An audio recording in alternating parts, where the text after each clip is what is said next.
Gen Con 2014. I'm here with Scott from Flying Frog Productions, and he has agreed to tell us a little bit about their biggest, largest, and certainly most attractive release of this year, which is not one but two core sets of a new game, and the game is called Shadows of Brimstone.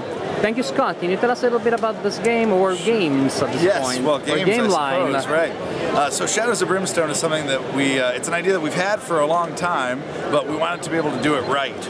And you know, when we were making concepts for the game, we worked on a ton of material. We wanted to really incorporate all the Old West archetypes and all those tropes that you see in fantastic Western movies. And so we knew right away we wanted to have, you know, you could play a gunslinger, you could play a saloon girl, or a bandito, or a lawman. But we thought of all these different things, and then when we started deciding, well, now let's figure out how to put this into a box. What can we afford to you know, put together as a package someone could buy? And we realized we made this enormous world, and then we had to shrink it down into something this big that could fit in a box. And that's why we decided to do a Kickstarter for it, because the Kickstarter, we thought that if we could get a lot of support and interest in it, then maybe we could do 2 core sets and at least double the amount of stuff we could put out right away.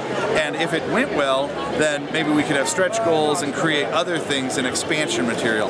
As it went really well, and it allowed us the opportunity to do an entire product line all at once.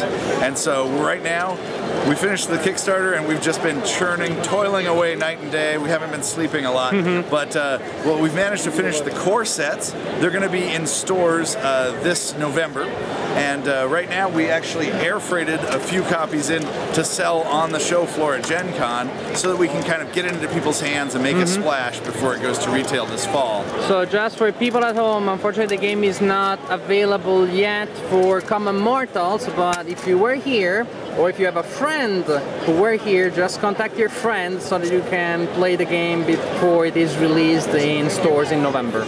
So that's the cover of one of the 2 sets, Shadows of Brimstone, City of the Ancients.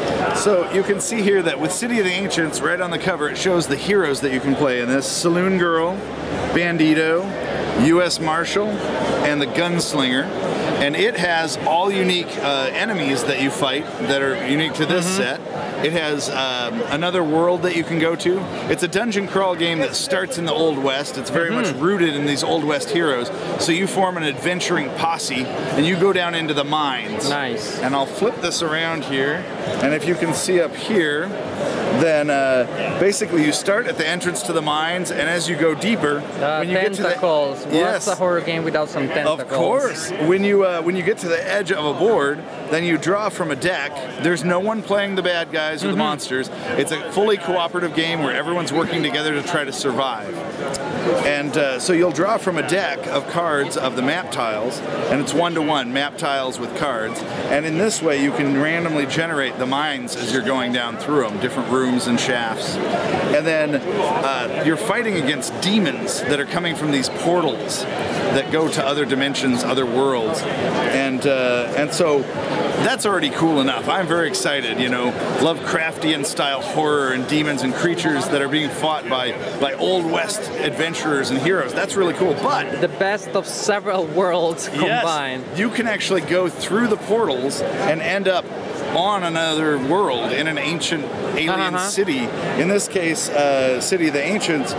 On the backs of these mine tiles, there are tiles of ancient alien ruins. Yes. So you can go through to another alien planet, and you're a simple, you know, bandito or a lawman, and yet you find yourself with your 6-shooter fighting against, you know, aliens and creatures on another world. Well, that's very timely. You know, a couple of months ago, or a little longer than that, but it was the movie John Carter on Mars. Oh, kind of the same idea. The you same know, sort of kind of Western characters kind of do not necessarily have to be relegated to the 19th century to planet Earth. They can go on Mars or other mysterious planets and worlds. Yes, and I'll show you the other game here.